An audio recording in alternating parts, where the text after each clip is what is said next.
isu tentang hal-hal yang tidak diinginkan yang diduga terjadi pada verifikasi faktual parpol baru lalu.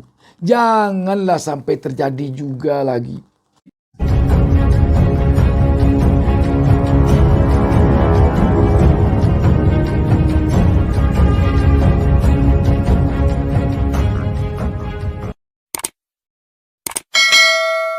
Assalamualaikum warahmatullahi wabarakatuh.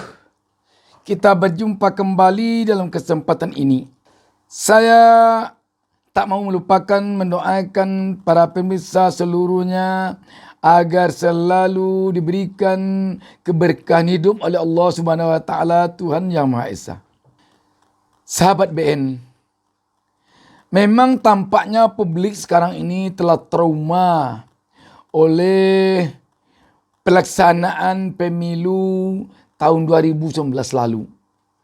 Sehingga pada pemilu 2024 yang tinggal 1 tahun lagi membuat publik sekarang ini benar-benar ingin pemilu 2024 nanti bersih, terhindar dari kecurangan. Kalau pemilu 2024 nanti menyisakan kecurangan-kecurangan yang terang benderang di mata rakyat, mungkin rakyat frustasi lagi. Karena tidak tertahankan lagi oleh rakyat menanggungkan perasaan kesalnya melihat fenomena pemilu ini dari era ke era, dari waktu ke waktu. 32 tahun pemilu di tangan Orde Baru. Benar-benar pemilu yang tidak demokratis. Benar-benar pemilu yang penuh kecurangan. Sementara rakyat tidak bisa berbuat apa-apa. Ketika berlangsung pemilu di era reformasi, rakyat tentu membayangkan era reformasi ini betul-betul era demokrasi. Karena yang diperjuangkan waktu menumbangkan Orde Baru adalah demokrasi. Andaikan pemilu di era reformasi ini terus saja mewarisi kecurangan-kecurangan yang dilakukan pada era Orde Baru, sungguh tidak tertahankan lagi oleh rakyat. Menarik penyampaian tokoh muda, Ketua Umum Partai Demokrat AHY kemarin yang menyorot berbagai hal. Di antaranya menyorot tentang pemilu.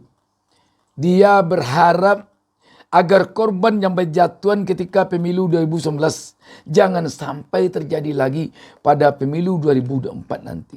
Dan dia juga berharap agar lembaga-lembaga pemerintahnya ada. Jangan berpihak. Mari kita baca satu berita tentang hal ini. Detik News menurunkan berita dengan judul Jelang 2024, AHY ingatkan jangan ada lagi korban jiwa petugas pemilu. Berita ini hari Jumat ini tanggal 13 Januari 2023. Jakarta. Ketua Umum Partai Demokrat Agus Harimurti Yudhoyono atau AHY mengharapkan tak ada lagi korban jiwa kelompok panitia pemungutan suara jelang pemilu 2024. AHY mengungkit kejadian di pemilu 2019. Maksudnya mungkin bukan menjelang saja, tapi jangan sampai nanti pemilu usai korban berjatuhan. Atau sedang pemilu berlangsung korban berjatuhan. Kita lanjutkan. Bangsa Indonesia perlu belajar dari pengalaman pemilu 2019 yang telah memakan korban jiwa di pihak penyelenggara pemilu. Yakni 894 petugas meninggal dunia. 894 petugas meninggal dunia. Dan 5.175 korban sakit. Aduh. Insiden ini terjadi akibat kelelahan dan beban kerja yang berlebihan. Ujar AHY dalam keterangan tertulis yang diterima Jumat 13 Januari 2023. Rakyat masih menyimpan pertanyaan sampai hari ini. Apakah benar korban yang 894 orang dari petugas itu meninggal karena kelelahan? Demikian juga yang jatuh sakit ini. Sebab beban kerja pemilu 2019 sama dengan beban kerja pemilu 2014. Malah kalau kita lihat lebih ringan beban kerja 2019. Kalau sebelum-sebelumnya kotak suaranya terbuat dari aluminium. Berat itu. Yang 2019 kotak suaranya hanya terbuat dari kardus ringan.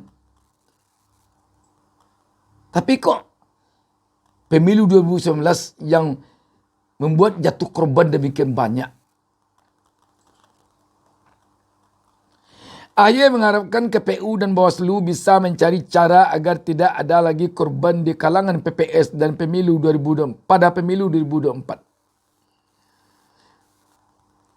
AHY menyebut pemilu 2024 jangan sampai ada insiden lagi. Oleh kerana itu, kali ini kami berharap bisa ditekan seminimal mungkin, bahkan sebisa mungkin nol insiden, kata AHY. Selain itu, AHY juga mengimbau aparat untuk netral di 2024. Maksudnya tentu di pemilu 2024 mulai dari sekarang. AHY meminta pemilu 2024 dikawal dengan sebaik-baiknya. Partai Demokrat juga mengimbau kepada institusi penegak hukum dan juga aparatur negara lainnya, TNI, Polri, Kejaksaan dan aparatur sipil negara ASN untuk berlaku dan bersikap netral, tidak berpihak pada satu golongan dan tidak terlibat dalam politik praktis, kata AHY. Benar-benar ini penting. Kalau pihak-pihak ini tidak netral, tak ada guna dilaksanakan pemilu ini lagi. Buang-buang uang aja. Lebih baik tak ada aja pemilu. AHY memimpin pleno Partai Demokrat di DPP Demokrat Jakarta Pusat Kamis 12 Januari. Salah satu poin yang disampaikan AHY selain soal PPS pemilu, yaitu catatan tentang Kitab Undang-Undang Hukum Pidana KUHP baru dan penolakan terhadap undang-undang ataupun Perpu Cipta Kerja.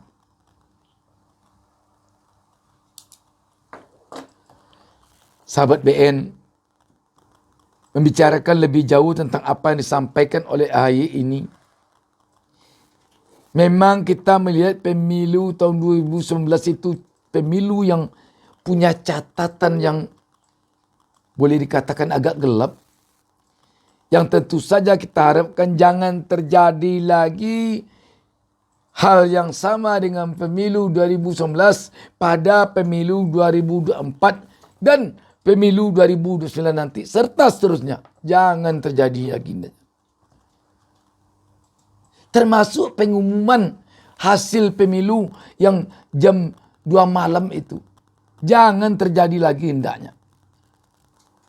Dan kalau rakyat telah frustasi, satu di antara hal yang akan dilakukannya tentu adalah antipati, pasif. Tidak mau lagi berpartisipasi dalam perpolitikan Indonesia.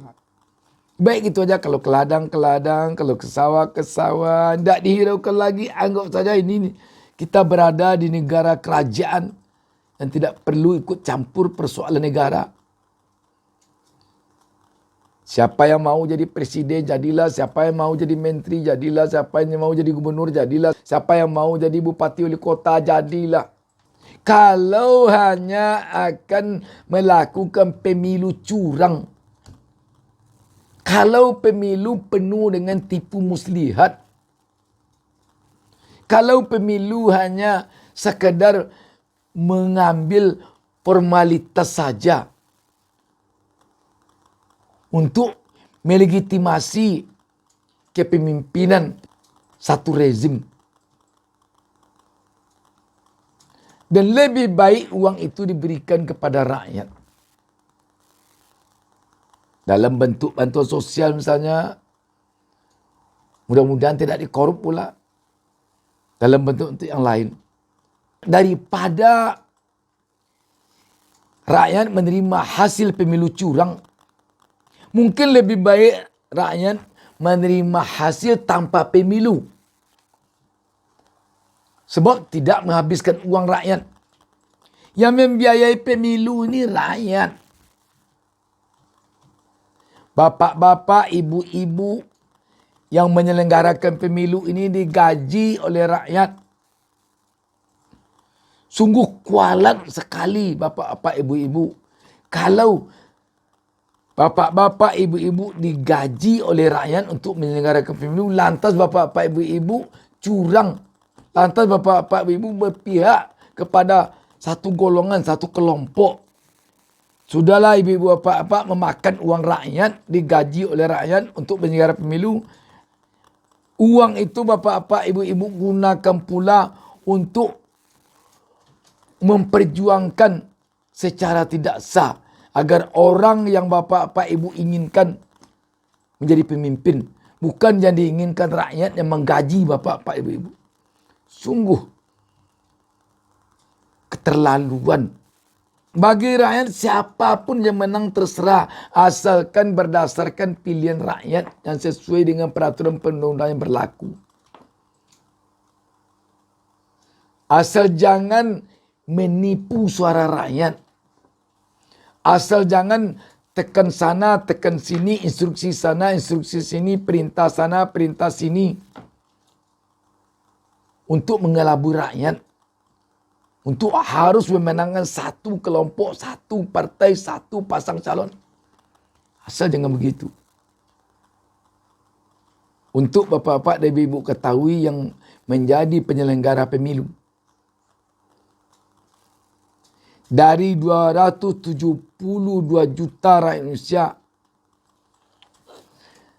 ada saja agak 20 juta yang siang dan malam menangis setiap selesai solat, mendoakan agar bapak-bapak, ibu-ibu yang melakukan kecurangan dalam penyelenggaraan pemilu ini diberikan oleh Allah balasan yang setimpal, baik kepada bapak-bapak dan ibu maupun kepada istri dan anak-anak, bapak ibu serta pada keturunan.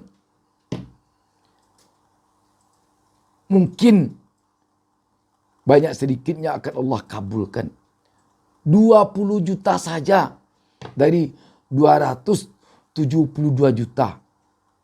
Atau 2 juta saja dari 272 juta yang mendoa dengan tetesan air mata, memohon kepada Allah agar diberikan balasan oleh Allah yang setimpal kepada penyelenggara pemilu atau pihak-pihak tertentu yang membuat penyelenggaraan pemilu curang.